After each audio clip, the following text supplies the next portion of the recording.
everybody, welcome or welcome back. I'm Jem, this is my creative space, and as you can see we are back in our source book for interactive journal elements. And if you haven't been watching these videos, this is a series of videos that's been going out at the weekends for quite a few weeks now, and we're looking at different elements to pop in your journal that do something, that are interactive. So they're just adding that next layer of interest and engagement for your journal. So where are we going to go today? Well, I'm not sure what to call this, I've got to be honest. So hopefully by the time I've finished recording, I'll have thought of something and it'll be up on the screen. So, but this is a nice little flip down or flip sideways element. Now this is my demonstration one. I was trying out different sizes and things, and as you can see I've included some journaling space in here. But like with all of the things that I've been showing you in this series, I'm showing you the basic mechanisms and a few ideas for decoration, but you can add to these elements in any way you want. So for example, on this one you might want to add some pockets. You can see I've popped some journaling space in the middle. You might want to just use some nice images. You could pop a belly band. Limitless possibilities. So let's get right to it. As you can see, I've not stuck this into my source book yet because I like to have this here, and we will get going and I'll show you how to make it. It's a quick and easy make, in all honesty, today, and I think you'll find you spend longer decorating than you do making. So without further ado, let's get going. Okay guys, we are going to start off with a base piece of card, which is, now we're working in centimeters today. I know that's unusual for me, but I saw this idea or the base of this idea on a Facebook reel. So, and I will tag the Facebook page below. But working in centimeters today, because that was what I saw it in originally. I work in both. Okay, you're going to need a base piece that is 26 by 16 centimeters. All right, now I have got all the measurements written down. I will show them to you at the end and you can screenshot them. Okay, but 26 by 16, and we're going to bring our scoreboard in. We are going to score at 10 centimeters. Now the centimeters on my scoreboard are down the bottom here.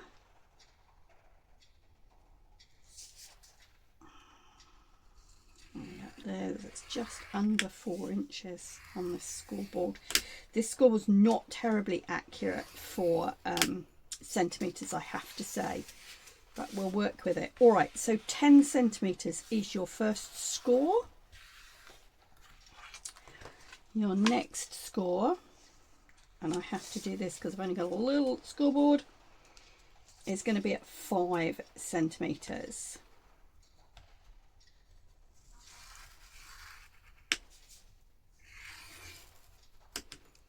And we're going to go 5 centimeters again, and then we're going to go 3 centimeters, which should divide the last bit in half.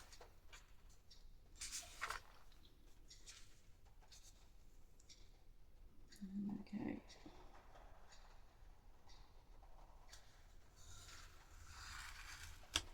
There we go.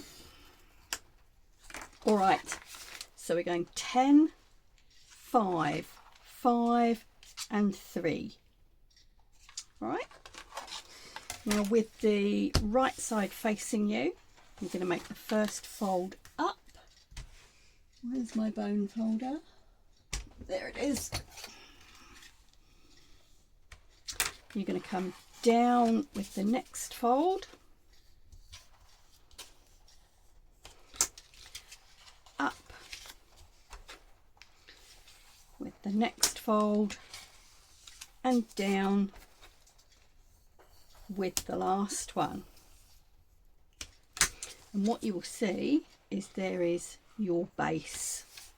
Okay, if you like inked edges, now's the time to do it.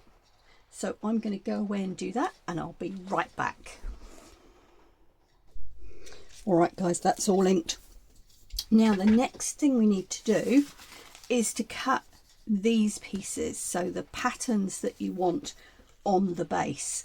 Now you could, of course, if you've got some nice kind of patterned card, you could use that and then you wouldn't need these.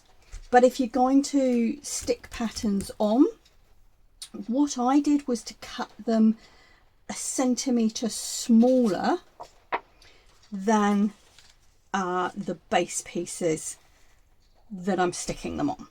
This will make sense in a moment. So this one is 15 by 9 because this piece here is 16 by 10. Does that make sense? All right, so we've cut one for there, one for here, and one for here. So let's get those glued on. I'm going to use a piece of scrap paper here just as my gluing thing. Do you know, I don't feel very organised today. I have cut all my pieces out, but I don't know. Anyway, right, I hope you're more organised. It's a grotty day here. You can probably hear the rain on the roof. And Mr. Jem has gone out to a business meeting today, and it's about an hour away, and he's just phoned me to say that it's snowing where he is. So we don't actually get snow here where we live because we're tucked down in a river valley, but it is certainly very cold for us. So all round it's a pretty miserable day, so it's a good day to be in the craft room. Right, so we've got that one on there. I'm going to put this one here. Now if you like, as I say, I've cut these 1 centimetre smaller because I like the look of that border all the way around. If you don't want that, you can cut them a bit bigger.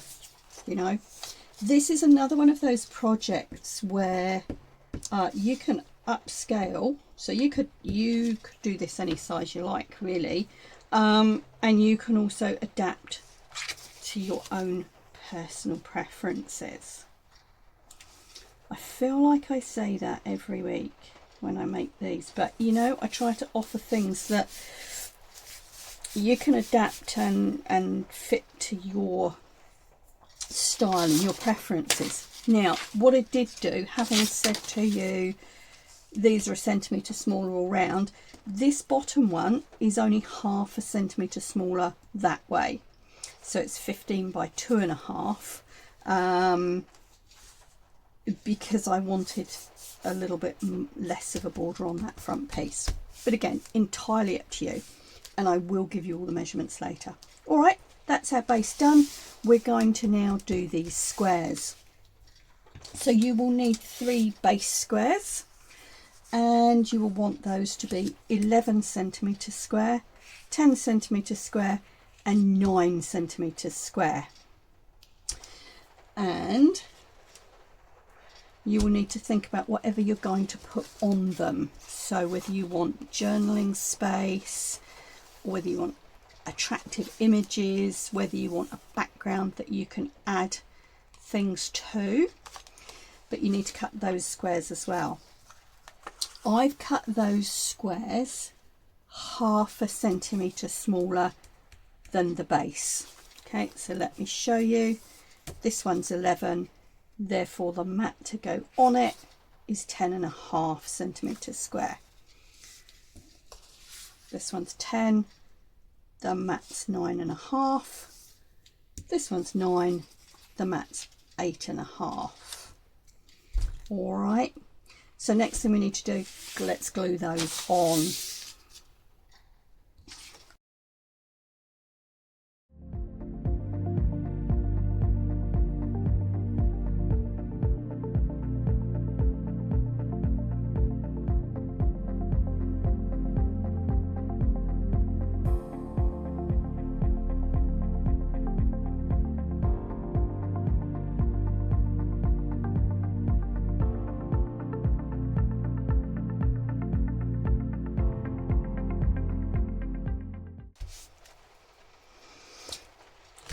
As you probably guessed, and I meant to say, I had already inked the edges of both of these layers just to save time. Now, easy peasy. The most difficult decision we have now is which way to place these. So you can play with them, you can try them out. I think that's probably quite cool. Now you may notice a difference when I hold them like that. In this original one, that front square is smaller. And for me, I prefer all these, the sizes to be incremental. Do you know what I mean? This one, there's too much of a gap. You know what I mean. Anyway, so this one's a little bit bigger, so it will look different. Now, the other thing I experimented with this one, and I think works, is that I've put a magnet, and I've put a piece of the magnet under here and a piece under the front here, and you'll see I played with different options. Now, unfortunately at the moment I've run out of my nice strong magnets, and I've only got these little thin ones.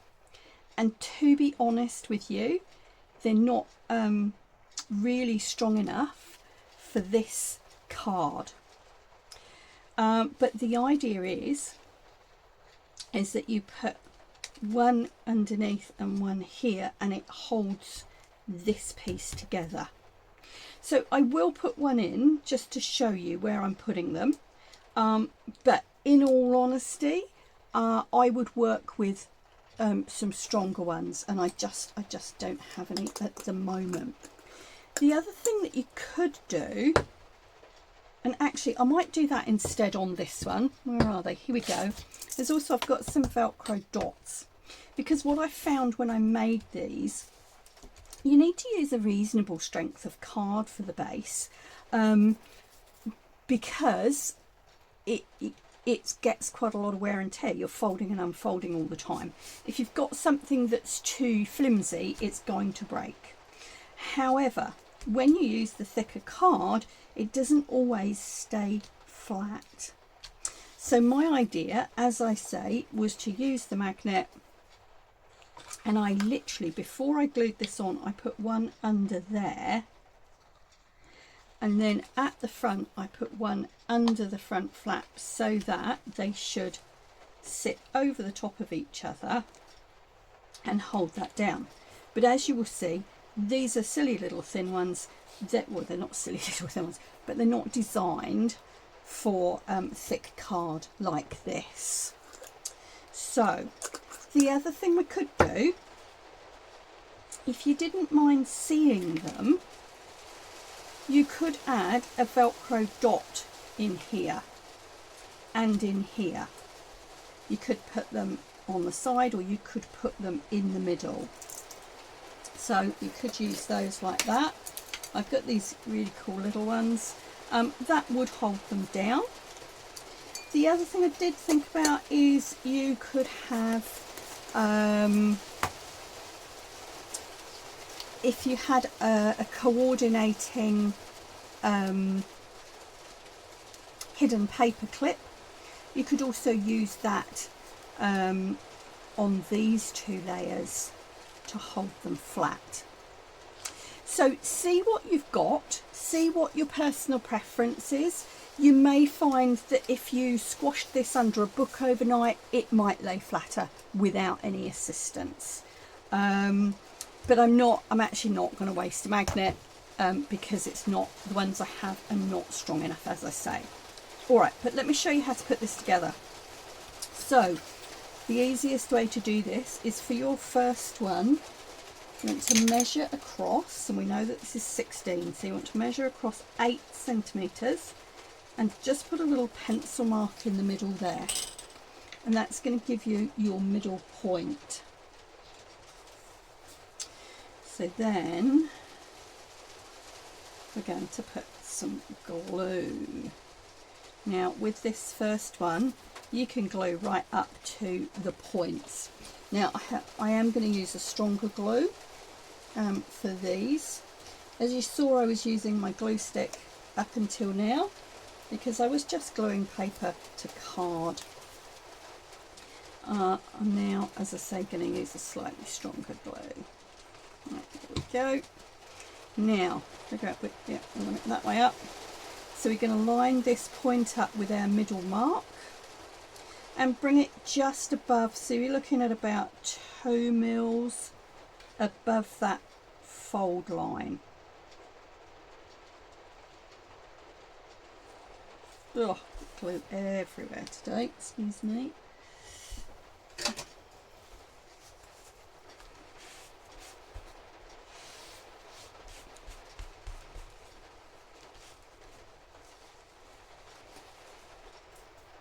Okay, so this point here is about 2 mils above that fold so that it's not impinging on that fold.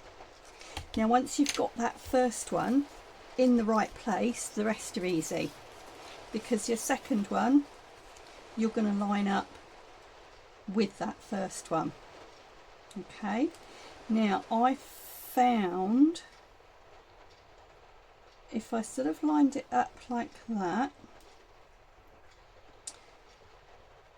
so line it up where you want it really, whether you want it right down to that fold or up a bit further. You can sit them up further on this piece. All right, so you could sit them right up here if you wanted the top lining up.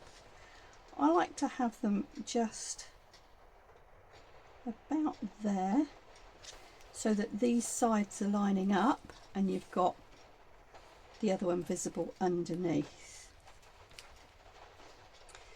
And then you can sort of put a little mark or just gauge where that glue's got to come to, because you don't want to be gluing up too high. That's going to be roughly, and again line it up again, make sure it's not too close to that fold line.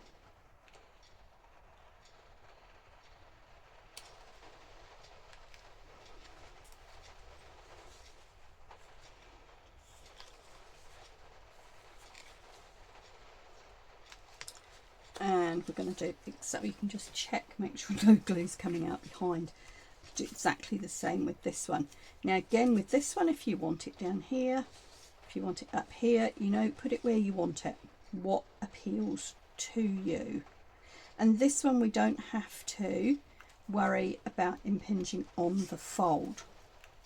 Now the other thing just to think about before we put that one down, this one, as you can see, I put a little tab of ribbon, it's actually rickrack braid, but ribbon here to act as a pull tab. So if you want to put a page tab on, or some kind of pulling mechanism, you want to do that before you glue this one down. So this is my little bag of scraps. I'm going to see what I've got in here that might, that's looking the right colour, isn't it? Sort of. That's a bit of raffia. What else could we use? What's this? Not sure about that. I've got other ribbon, but I try, this is my bag of little pieces, you know, little offcuts, and I try to use these up when I just want a little bit in situations like this. I wonder what red would look like. Oh, a bit too much, eh? A brown? No. What have we got? Oh, that's a scrap of fabric. Oh, that's a bit autumny, isn't it? Too big.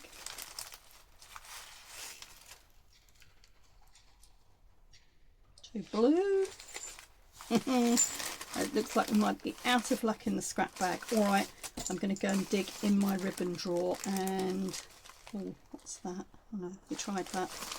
I'll be back in a moment. Okay, I've actually found this little scrap of cream lace. So I'm going to use that. And I'm literally just going to put a dab of glue on there. Look to see where this is going to go. Okay, there. I'm going to stick that to the underside of my piece. Now, you only want just this bottom corner with glue on it. Hopefully that's enough.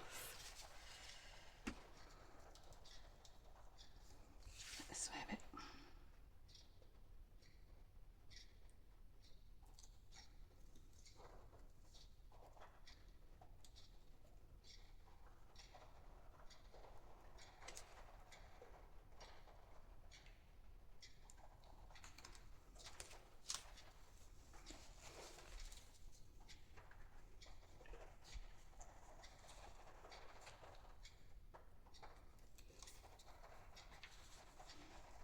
There we go, check the back, make sure there's no seepage.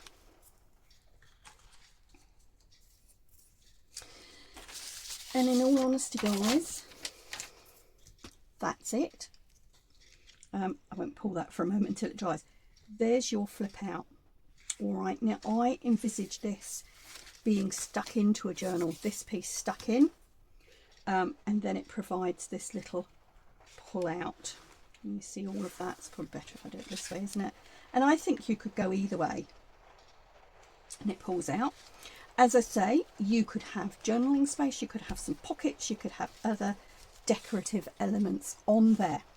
So I'm going to go away and add some decoration to this, and I'll come back at the end and show you what I've done, just to give you some ideas. Okay guys, so back and I've added some more decoration to that. This paper pack that this came from had some little embellishments with it as well, so I've used some of those, and as you will see when we open it, in the back piece here I've put a belly band with a couple of little tags and journaling space on the back. And then on this next one we have a pocket at the bottom and a little tag in there. So there we go, you can open it up and you've got all those different little bits and pieces in there.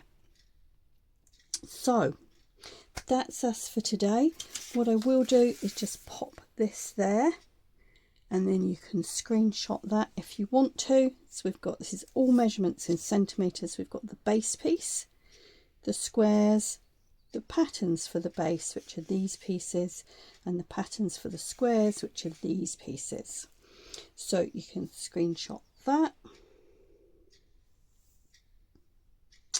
Okay, so that's us for today, folks. I hope that's been fun. That's another interactive element for you. I'll be back next week, same time, same place, with some more ideas for you. But for now, stay safe, happy crafting, ka kite anō.